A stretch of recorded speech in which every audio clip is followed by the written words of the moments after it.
મંકુ વાંદરો પથ્થરની પાછળ રહેલી ઝાડીઓ હલાવે છે. મોલું રીંછ પાછળ વળીને જુએ છે.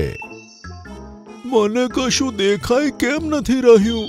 અરે તુચ્છ રીંછ, અહીંયા જો અહીંયા.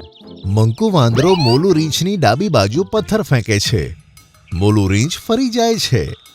ત્યાં જ મંકુ વાંદરો ઝાડની ડાળીઓ હલાવતા કહે છે, અરે આ બાજુ જો મોટા ભાલુ, હું તો તારી ઉપર છું. કોણ છે તું અને આટલી જલ્દી અહીંયાથી ત્યાં કઈ રીતે જાય છે?